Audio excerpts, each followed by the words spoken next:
Jérémy au 0826 300 300 si, comme nos auditeurs, vous voulez bien entendu participer à l'émission et débattre avec nos vraies voix du jour. Philippe Bilger qui est avec nous, Mickaël Sadoun et Marie-Laure Buisson, Philippe David bien entendu. Et tout de suite, c'est Seul contre tous. Les vraies voix Sud Radio, Seul contre tous. Et on va commencer par vous, Philippe Bilger. Vous dites que aimer ou détester en bloc, une faiblesse selon vous. En effet, ma chère Cécile, mon cher Philippe, je vois très souvent, même dans les polémiques personnelles sur X ou ailleurs, le fait que, et c'est encore plus vrai en politique, les citoyens ne supportent pas que on apprécie en partie les personnalités qu'ils admirent. Ils ne supportent pas l'idée de ne pas idolâtrer, ça pourrait être Nicolas Sarkozy, Emmanuel Macron, si on peut les idolâtrer, ou d'autres à côté d'eux, ou bien il faut les détester absolument. Je suis frappé de voir comment, lorsqu'on cherche à leur dire, mais on pourrait à la limite généraliser même dans la vie personnelle, et je crains alors évidemment de pâtir d'un jugement défavorable de votre part, mais on peut par exemple dire d'un homme ou d'une femme politique, je l'aime beaucoup, elle a des positions qui en général me plaisent, mais dans ce domaine elle commet des erreurs. Je ne dis pas que du bien par exemple de Bruno Retailleau, et je n'ai pas l'impression de le trahir quand j'ajoute une pincée critique à une adhésion très fortement majoritaire. Ça m'énerve profondément cette inaptitude de beaucoup de gens à être incapables de sortir de l'amour en bloc ou de la détestation en bloc. D'accord et pas d'accord, parce que évidemment je suis comme mon ami Bilger, je n'aime pas les excessifs, j'aime pas les gens qui veulent choquer, qui veulent catégoriser, qui veulent mettre des clôtures trop importantes évidemment, mais je pardonne quand même mieux l'excès d'amour que l'excès de détestation. Je crois que tu peux être aussi insupporté par les deux, toi, oui, par l'un que par l'autre. Alors moi, je peux comprendre quelqu'un qui a une telle admiration et un tel amour pour quelqu'un parce qu'il lui a apporté de bonnes choses. Si tu parles par exemple de Nicolas Sarkozy, pourquoi les gens aiment tant Nicolas Sarkozy ? Parce qu'il a réintroduit une dose de romantisme et de charisme dans la politique, parce qu'il a apporté de cette manière, que tu le veuilles ou non, une forme de bonheur et de plaisir de la politique à beaucoup de gens. Et du coup, on a tendance à lui pardonner un petit peu les petits défauts, les petites affaires, etc. parce que c'est une personnalité vibrante. Voilà. Mais je suis pas sûr que vous l'ayez convaincu. Mais... non, mais c'est très intéressant, mais il y aurait beaucoup à dire sur Nicolas ou d'autres, mais c'est le principe qui m'intéressait. Marie-Laure a sans doute des arguments décisifs.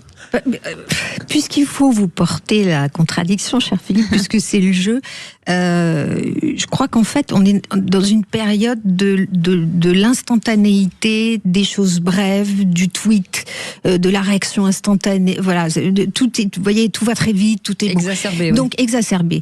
Donc, nous n'avons plus le temps de la nuance et nous n'avons plus le temps de la réflexion, parce que sitôt qu'on a vu arriver une réaction sur un tweet, il y en a une deuxième dans la seconde, une troisième, une quatrième, on sait déjà plus où on est exactement.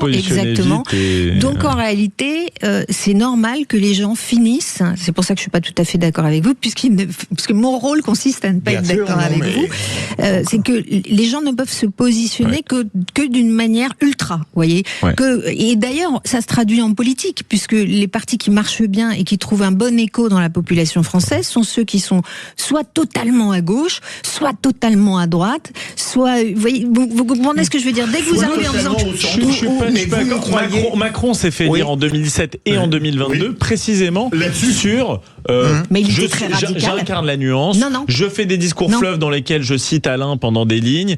Il n'était pas radical, précisément, il s'est fait élire sur l'éloge de la nuance, qui a fini par, en fait, une pratique de la tiédeur au quotidien. Je suis pas tout à fait d'accord, parce que je pense que les gens ont compris dans son discours, je fous en l'air, pardon pour mon vocabulaire, je fous en l'air tous les vieux partis et j'arrive avec ma jeunesse, un vent frais et donc c'était très radical en réalité, sa façon qu'il avait, moi aussi. Le temps de la campagne. Le temps de la campagne. Bien sûr. Et encore, le temps de la campagne. même son électorat pendant l'élection de 2017 et encore pire pendant celui de 2022, c'est vraiment l'électorat boomer, modéré, il faut pas trop d'un côté, pas trop de l'autre. Là, Marie-Laure, je suis pas là tellement où je d'accord. ne vous rejoins pas totalement, ça n'est pas lié qu'aux réseaux sociaux. Je pense qu'il y a aussi un confort dans le fait de détester et d'aimer en bloc. Parce que ça permet une pauvreté pas forcément intellectuelle. Il y a des gens très intelligents qui détestent penser contre eux-mêmes et qui sont naturellement inféodés à un absolu de la détestation. Et je n'ai pas le caractère naturellement bienveillant de Michael qui adore l'amour éperdu. Bien sûr. Non mais c'est votre humanisme. Oui, et mon romantisme probablement. Non mais je crois qu'on peut aimer ou détester en bloc. Parce que de toute façon, une fois qu'on regarde la chose, on se dit, bon allez, il y a tellement de négatifs qu'on déteste en bloc, ou il y a tellement de positifs qu'on déteste en bloc. Qu'on aime en bloc. Ou qu'on aime en bloc, pardon, autant pour moi. Et je pense que c'est là-dessus. Alors, c'est sûr qu'on est dans une époque où la nuance, quand on est nuancé, on passe pratiquement pour un extraterrestre. Ça, je suis entièrement d'accord. C'est qu'on passe surtout sous les radars. Ça, oui. Marie-Laure a totalement raison. Disait Marie-Laure, c'est sûr que vous faites un tweet bien outrancier dans les 3 minutes. Voilà. Vous avez 300 retweets, 500 réactions, et dans les 10 minutes, vous avez 10 000 réactions et 3 000 retweets. Avec des commentaires plus ou moins amènes, parce qu'on n'est pas dans la mesure. Mais moi, je crois qu'il y a des choses qu'on ne peut que détester en bloc. Or, il y a des choses qu'on ne peut qu'aimer en bloc. Oui, mais il y a des choses qu'on ne peut que détester en bloc. Je suis d'accord avec toi. Je peux vous prendre des exemples. Je vais vous prendre un exemple. Le nazisme, on ne peut que le détester en bloc. Pourtant, il a créé une des voitures les plus mythiques du monde. Mais je me fous des autoroutes et de la coccinelle. Ce qui compte, c'est ce qu'a fait ce régime. Le communisme, on ne peut que le détester en bloc. Parce que c'est sûr qu'il a fait des très belles musiques. Les Chœurs de l'Armée Rouge, j'adore ça. Mais il a fait le goulag. Il a fait les camps en Sibérie. Il a fait ceux qui mouraient aux travaux pour faire le canal dans le Grand Nord russe, d'accord? Donc je ne peux que détester en bloc. Je suis assez d'accord que il y a parfois l'introduction de la nuance pour certaines personnes me dérange. Mais non. Je vais vous dire, c'est comme quand les gens viennent à grand renfort de critique contester le bilan du général de Gaulle. Désolé de dire que globalement c'est excellent le général de Gaulle, que son bilan est excellent, que sa vie est excellente, que sa pensée est excellente. Et parfois, je vois certaines personnes qui le critiquent pour tel détail sur l'Algérie ou autre. Moi, je trouve que je les inviterais à un peu plus d'enthousiasme, par exemple. Oui, mais je trouve que, alors ça dépend évidemment de la personnalité de chacun. Oui. Mais je ne dis pas que j'ai raison dans les hostilités partielles. Mais quand j'entends parler Philippe David de la nuance, j'ai considéré que le risque n'est pas en ce qui vous concerne, hein. Mais sérieusement, je crois que il y a une jouissance profonde à l'idée de dire le vrai sur une personnalité et sur une période, même sur le communisme. Quand on pense à un événement, on est forcément complexe. En tout cas, c'est un très bon sujet, puisqu'on aurait pu dire certains. Merci de l'avoir choisi et avec beaucoup de lucidité. J'ai été accusé de ne pas être dans la nuance. J'ai aimé en bloc, je suis désolé, Philippe Bilger. Marie-Laure Buisson, en politique, toujours critiquer le pape est le meilleur moyen de chuter dans les sondages. Oui. Je pense que je fais évidemment référence à ce qu'a fait Donald Trump il y a quelques jours. Je pense que c'est une grosse bêtise de critiquer le pape, qui qu'on soit un chef d'État religieux ou pas, quelles que soient ses propres inclinaisons religieuses ou philosophiques. Le pape, c'est quand même une personnalité à part, certes un chef d'État, le plus petit État du monde, mais ça reste une autorité spirituelle et morale pour beaucoup de gens, y compris pas forcément que le milliard de catholiques dans le monde. S'en prendre au pape, c'est quand même prendre des risques. Et forcément déplaire beaucoup un certain nombre de gens qui n'aiment pas qu'on s'attaque aux gens de foi, aux hommes de foi et aux hommes de bien. Et alors, je pense que tous les papes n'ont pas forcément été des hommes de bien, mais a priori, il y a une présomption irréfragable de bonté chez la personne du pape, ès-qualité, quand il apparaît sur une scène. Et donc, s'en prendre à lui, ça n'est pas une bonne idée. Je pense que c'est toujours une erreur, ou alors il faut le faire de manière extrêmement subtile et avec de bons arguments. Voilà. Vous me permettez, Marie-Laure, sur le rapport du pape avec notamment la polémique odieuse de Donald Trump, je vous rejoins totalement. Mais puis-je dire que ça dépend un peu du pape? Je veux dire, le pape François était certainement un pape qui, sur le plan de la piété, était incontestable. Mais j'ai rarement vu un pape qui était aussi naturellement inséré dans un registre politique. Et donc, je pense que s'il avait été davantage même contesté plus vigoureusement par d'autres que Donald Trump, peut-être on aurait davantage compris les polémiques qu'il suscitait. Mais donc, il y a des papes qui sont peut-être plus partisans que d'autres. Mais c'est un point d'interrogation que je soumets à votre intelligence. Je suis assez d'accord. Donald Trump est censé représenter la politique avec les nécessités humaines et parfois la dégueulasserie qu'il y a dedans.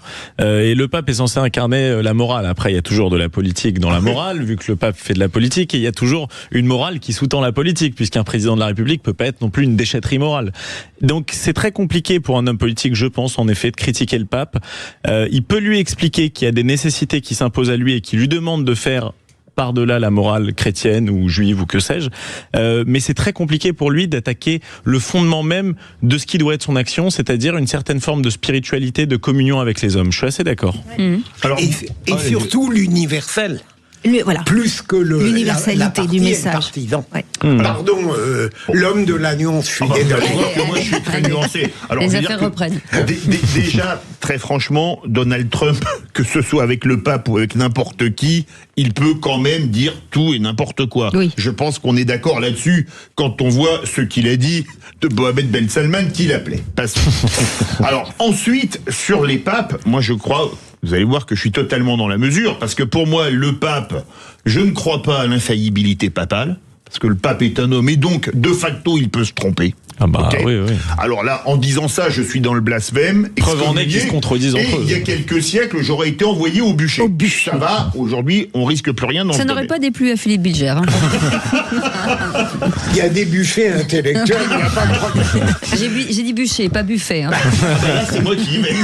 On aurait fait un beau méchoui. Et je dois dire que le dernier pape, c'est-à-dire Léon XIV, moi, des 5 derniers, enfin, je vais pas prendre Jean-Paul Ier, il est resté trop peu de temps, et puis après, j'étais trop petit. Des 4 derniers papes, c'est celui que je préfère. Parce que chaque pape a eu ses côtés que je n'aime pas. Alors, je vais vous prendre Jean-Paul II. Là, vous voyez que je vais être dans la nuance.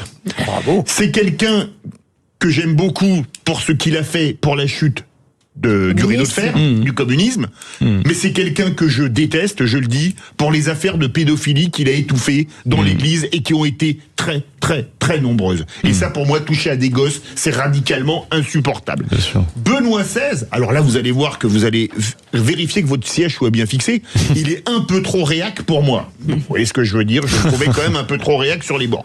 François, il était trop libéral pour moi, parce que lui, il disait, fallait... Pas libéral, libertaire. Libertaire. Fallait ouvrir les frontières en grand, mais ce que je sache, j'ai pas vu de temps de Quechua, place Saint-Pierre à Rome. Par contre, j'en ai vu le long du canal Saint-Martin à Paris. Donc, moi, je suis d'accord pour qu'on ouvre, mais qu'on mette des temps de Quechua, place Saint-Pierre à Rome. Il n'y a pas de raison qu'il y ait que les habitants du 10e et du 19e arrondissement qui aient des temps de Quechua en bas de chez eux. Et Léon XIV, je le trouve relativement modéré. Bon, et puis alors, au risque de paraître un peu chauvin, ça va faire plaisir à Cécile, comme il est d'origine normande.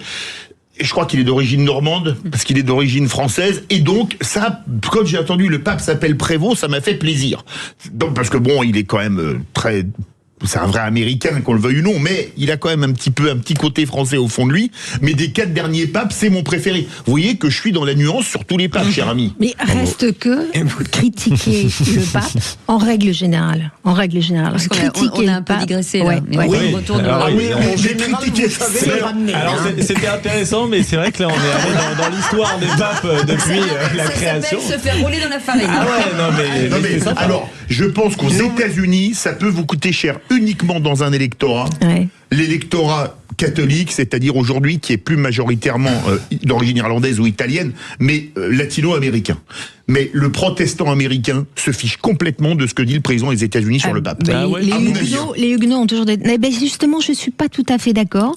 Je pense que, c'est ce que je disais, je pense qu'au-delà d'une affection particulière qu'on peut éprouver pour un homme dont on estime qu'il est son chef spirituel, ça c'est pour les catholiques, au-delà de ça, je pense que le pape est une figure universelle qui est universellement reconnue, y compris par des gens qui ne sont pas catholiques et qui ne pensent pas que le Christ est mort sur la croix. Je vais vous sortir un exemple. Moi, une fois, c'est drôle, j'avais un débat avec quelqu'un qui me disait « Je trouve insupportable que je ne sais plus quel pape, je crois que c'était Benoît XVI, se rende au mur de démarcation entre Israël et la Palestine, mur de protection qui a été fait après la deuxième intifada pour protéger Israël de différents attentats. » J'expliquais à cette personne, ne prends pas le pape sous un regard uniquement politique. Il est là pour avoir un regard moral, universaliste, chrétien, etc.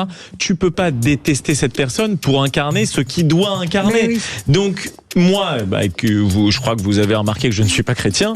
Vous devrez le bon Dieu sans confession. C'est bien gentil. je reconnais ce rôle du pape avec ce qu'il doit incarner, voilà, sans lui en vouloir politiquement. Et d'autant plus, Marie-Laure, qu'on sait évidemment que le capital universel que diffuse un pape n'aura jamais de traduction opératoire. On a fait un débat au Vrai Voix il y a 4 jours. Il n'aura jamais une véritable incarnation dans le quotidien. Oui. Et sur les figures, en tout cas religieuses de toutes les religions, est-ce que ce serait la même chose? Le Dalai Lama, peut-être. Mais oui, le Dalai Lama, il touche tout le monde. Moi, quand le Dalai Lama s'exprime, j'écoute et je me sens... Absolument. Bon, après, pour l'ayatollah, c'est un peu plus compliqué. On ne pas le contester politiquement, je dirais, mais bon. À la rigueur. N'allons pas jusque-là.